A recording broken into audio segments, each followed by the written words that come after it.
Welcome to the Humble Servant Podcast with Eric Velez. This is the show where we help men and women in public service transition to a career in the private sector. Now here's your host, Eric Velez. Hello, everybody. Welcome to another Spotlight edition of the Humble Servant Podcast. Joining us today is John Cohen, Senior Expert on Global Threats at Argonne National Laboratory. Welcome to the show, John. Hey, Eric. How you doing? I'm doing great. You know, I mentioned earlier your role as Senior Expert on Global Threats for Argonne National Laboratory, so let's just add a little bit more to that. So you're also an adjunct professor at Georgetown University's Security Studies program. You're an on-air expert on Homeland Security and law enforcement on ABC News. You've served as a distinguished professor of professional practice and criminal intelligence studies at Rutgers University, as well as the director for their University Center for Critical Intelligence Studies. You were the acting undersecretary for DHS's Intelligence and Analysis, which is, if I'm correct, is the department's chief intelligence officer. You were the department's counterterrorism coordinator. When we get into your expertise, I mean, it spans everything from violent extremism to, studying how the internet-based communications are impacting crime and national security, even active shooter attacks. So, as if that wasn't enough, you've served as senior advisor to two governors, the governors of Massachusetts and Arizona, and the National Journal even named you as one of the 100 key people in Homeland Security. But before all of that, you were a special agent for the Office of Naval Intelligence and a police officer and detective for the Gardena Police Department in California. You were senior investigator to the U.S. House of Representatives Judiciary Committee and senior advisor to the Director of National Drug Control Policy, or the Drug Czar's office, as a lot of people may remember that. You received a ton of awards and commendations, to include even the South Bay Medal of Honor. So, wow. I mean, so what have you done for us lately, John? So, yeah. Yeah, it's been a pretty active journey, and a journey that I've really enjoyed. I couldn't think of a more exciting career path. Or some people may say that I just couldn't keep a job. So, depending on how you want to look at it, it has been an exciting and fulfilling professional journey. Yeah. It seems like, the show's all about helping public servants transition from their career of public service into the private sector. And it seems like you've been serving almost your entire life. So why don't I let you explain a little bit, because your starts, your beginnings in law enforcement weren't the traditional way, so to speak. Why don't you explain to us kind of your law enforcement background? So, yeah, you're right. It wasn't a sort of traditional or stereotypical path. I didn't go through college, with a plan. I didn't have a plan that took me to working, at the highest levels of a federal agency or even within the executive office of the president. Started my career as a federal agent for the Naval Investigative Service, who hired me out of college, sent me out to California, Los Angeles area. And I was conducting foreign counterintelligence and criminal investigations that were, associated with the Department of Defense, the U.S. Navy, and Navy personnel and their families. It also was a job that at the time, this was the early 80s, paid $17,000 a year to an 1811 federal agent, after you had gone through the academy. And I don't, know how many of your listeners are aware of this or not, but even back then, it wasn't easy to survive in the Los Angeles County area on $17,000 a year. I'd been working with a number of local police agencies as a federal agent, and when I learned, not only more about what they did, and I learned about how much they made, I went sort of in the reverse direction that most in law enforcement went. So I went from being a federal agent to being a local police officer working for a jurisdiction in Los Angeles County. However, unlike most people, I had an investigative background. I had conducted complex investigations at the federal level. I had worked to indict individuals. I'd seen them through the federal court process. So I was able to bring those skills to my work as a patrol officer working for a police department. So I was able to capitalize on that past experience and very quickly, move through the patrol ranks, become a training officer, work on the SWAT team, then ultimately be promoted to detective, where I worked on gang investigations, vice investigations, and then ultimately worked in 2 federal task forces, one with the DEA and the other with the FBI.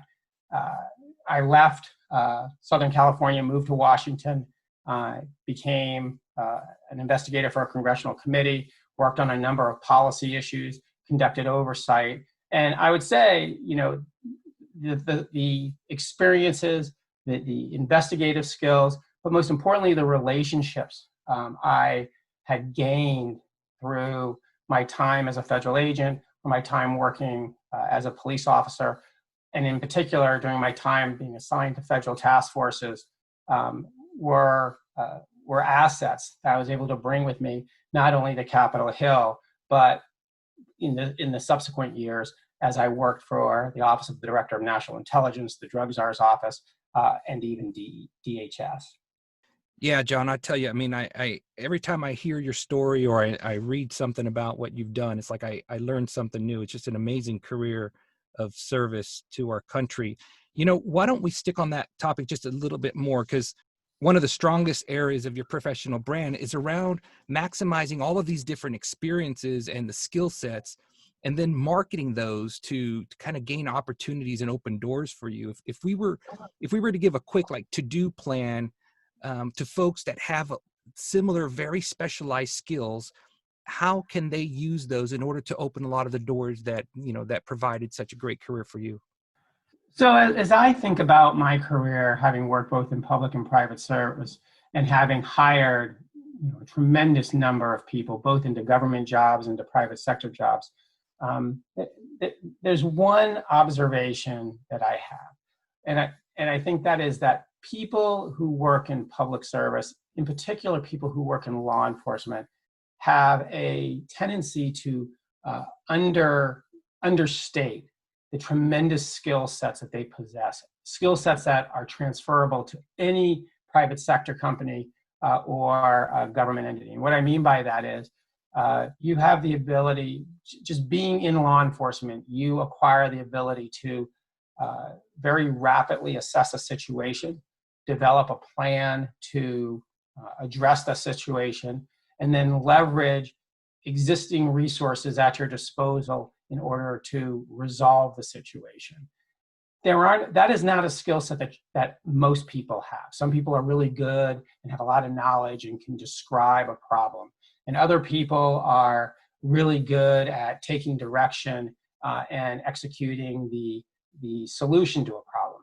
I have not found a lot of people outside of the law enforcement world who have the ability to assess a situation, define the problem, develop a solution, and then implement that solution, leveraging resources at your disposal and relationships that you have.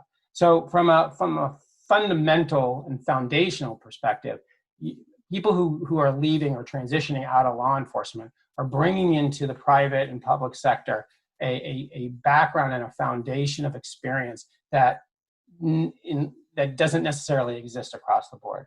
The other thing I would say, just real quickly, is you learn an awful lot every day you're involved in an investigation or working in patrol or working with a community to understand and address problems. You understand a lot. You learn a lot about human dynamics, and you actually learn quite a bit about global health and public safety issues. So when I went from being a law enforcement officer to working on Capitol Hill or working in the executive office of the president on drug issues, there was a lot of information I could get from reading intelligence reports and analytic papers produced by analysts and academics. But there was also a lot of knowledge I brought to the table, simply having been involved or leading transnational narcotics investigations. And that's not information that can be derived by somebody who's simply reading reports. Yeah, that's just great advice. And you mentioned something that I wanted to expand upon. And you talked about a lot of these public servants, whether it's law enforcement or the military, they have this tendency to kind of undersell themselves, is I'm not sure if that's the right way to describe it, but when folks have asked me, why is this podcast called The Humble Servant? And I think you just nailed it with the description, because it's called The Humble Servant because humility is one of their greatest strengths. But in this transition process, it could sometimes play against them because they don't want to quote unquote brag about their achievements, because it's just, so this humility is something that we want to embrace, but we also want to make sure that we're leveraging our skills and describing them to the best of our ability. Hey, John, so why don't we talk a little bit about translating skill sets? Because that's an area that seems at times it's a bit of a challenge, and we touched upon it a little bit in the previous question, but sometimes just the translation, we're almost talking in two different vocabularies about what we've done in public service, and then finding a way to communicate that is not easy. Any tips or advice on how to improve that? Yeah, I mean, that's a really interesting point. I mean, I can't tell you how many times I've had conversations with people, even people who are very, very senior in federal law enforcement organizations, and they're preparing to leave, they're preparing to transition out. And I say, well, what are you going to do? And they say, well, what can I do? I've been a cop all my life.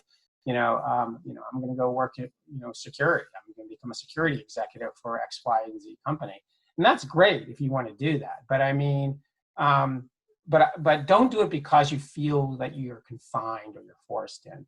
As I mentioned before, just organically having, if you've served in law enforcement for any significant amount of time, one, you have skills that not many in the workforce have as it comes to problem identification and problem resolution. And that translates into any executive level experience. Any company on the planet would love to have a senior executive who had the ability to take in and understand information, identify issues of concern based on the information reviewed, develop a plan and be able to implement a plan to address those issues of concern. So, in a non-topical way, those foundational skills are attractive to any type of organization. Think about what you do as a law enforcement officer, right? You have to become smart on so many different things. Yeah, you have to be able to understand, the social dynamics of a gang, of a criminal organization or a gang or an organized crime group.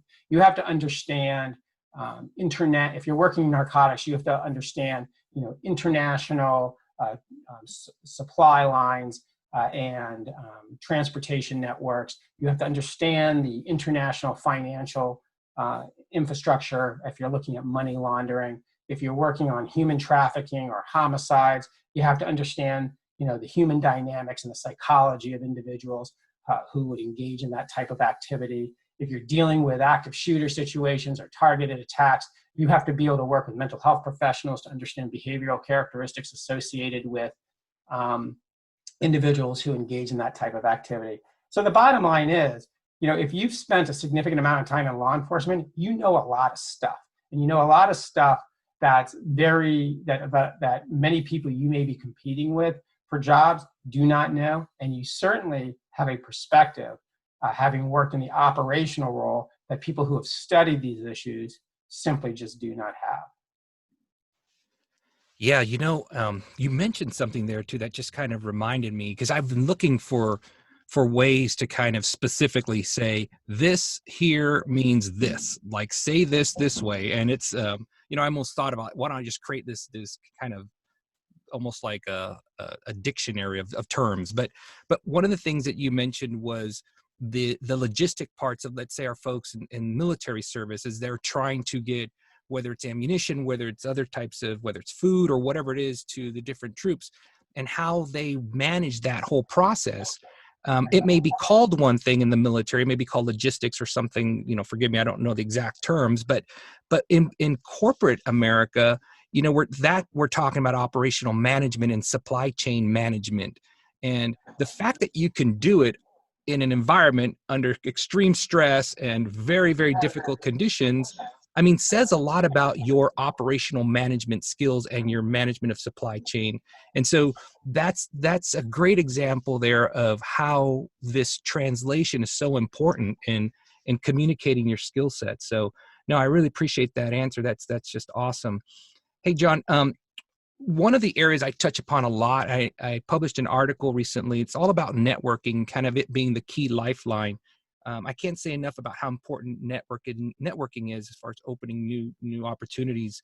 Any network channels out there that maybe aren't as well known, or some that you may want to recommend to our audience as they move forward? Yeah, two areas for that. So your point is exactly right, right? So even a funny story is that I was working as the counterterrorism coordinator at the Department of Homeland Security. So I was in charge of all operations at Department of Homeland Security that focused on preventing terrorist attacks against the U.S. And I worked really closely with the deputy director of the FBI, the number two at the CIA and National Security Agency. I went to all the White House meetings. And, one day I was having one of my first conversations with the new deputy director of the FBI. And it turns out that a decade and a half earlier, or almost 2 decades earlier, he and I had worked on the same investigation. He was the field agent in Houston, and I was the co-case agent out of LA in an international narcotics investigation that was being run as a major federal investigation by the FBI. And so while we didn't spend a lot of time together, we did communicate with each other back then. But it created the foundation for our working relationship that became extraordinarily close. And so while he and I had this relationship that was founded on this sort of foundation of us having worked an investigation together earlier in our careers, we were actually able to bring our two agencies closer together and to work together more effectively because of the working relationship that we had and what it evolved into. So, my first piece of advice is don't forget about the people you've met along the way. When you transition into your next job, and there's countless examples that I could bring in from my life, I've relied on the relationships that I built in the decades, 3+ decades of my career. Second, I'm teaching, I'm doing some analytic work on global threats today, but I still work very closely with the law enforcement associations that I work with. I mean, I was a member, back in the 80s, I was a member of the California Narcotics Officers Association. When I worked on Capitol Hill, I worked closely with members of that same association to develop a national network of associations, of state narcotics officers association. And when I worked at the Office of the Director of National Intelligence and the Department of Homeland Security, I work closely not only with those narcotics officers associations, but groups, like the International Association of Chiefs of Police, Major City Chiefs. So the professional organizations that I was a member of and that I was engaged with during my time in law enforcement, those relationships became vital as I rose to higher levels in government service, or as I worked for some of the private sector companies that I worked for during the course of my career. That's funny when you mentioned the California Narcotics Officers Association. It does bring back memories. I remember my first conference I went to as a drug supervisor in California was a CNOA conference, and it's crazy. I had kind of completely forgotten about that. So this is an awesome conversation, and it's like you said, it's just about maintaining those relationships and keeping them close and just keeping those contacts alive, and they could become so helpful later on down the road. Yeah, John, let me ask you something really quick. This is going to put you a little bit on the spot, but is there ever a time when during your whole transition process that you can think of when you said, man, I wish I could do that all over again? If there was, what was that, and what would be different this time? That's a great question. And it's funny because I was just talking to my wife about this the other day. As I look back through my professional journey, look, there were good times, there were tough times, there were stressful times, but I think I did a pretty good job in making the decisions that ultimately, helped me, be a part of, that helped me along the path over 30 plus years. I often say to my wife, if I could go back and do anything differently, it probably would have been college. I not only did I not have a plan, but I certainly emphasize the social aspects of college much more than the academic or even future opportunity elements. And I think, while I had a great time in college, and it really served for an interesting interview when I was interviewed for my first security clearance 6 months after college. I think it made it, I didn't take advantage of some of the resources and some of the benefits that would have come if I would have taken college a little bit more seriously. That said, as I look back in my life, I certainly don't have any regrets about where I've gone and what I've done. And I recognize that even those things that, maybe we're not most proud of, or that we sort of cringe when we think back about them, they ultimately led to, in my case at least, to the development of the person that I became later on in my career. So, on the one hand, I think there's a part of me that sort of regrets that I didn't take college a little bit more seriously. On the other hand, I fully appreciate the fact that I wouldn't be who I am today if I didn't have those, I guess I'll describe them as adventures that I had during my time in school. Yeah, and don't beat yourself up too much, man, because I think I think a lot of us have that on our list of mulligans if we could. Yeah. Hey, you've been extremely generous with your time, John, and I wanted to ask you one last question. And I get this question a lot, and this has to do with this current environment that we're in right now with COVID and the pandemic, and a lot of our public servants are on the fence as to, is this the right time to look for a career in the private sector? Should I wait? It's a tough decision, but any advice you would give? Yeah, I think it's a very accurate sort of assessment of the environment. It's very unsettled. Um, it's unclear, how things are going to play out with the COVID or the coronavirus. It's unclear how the long-term impact it's going to have on the economy.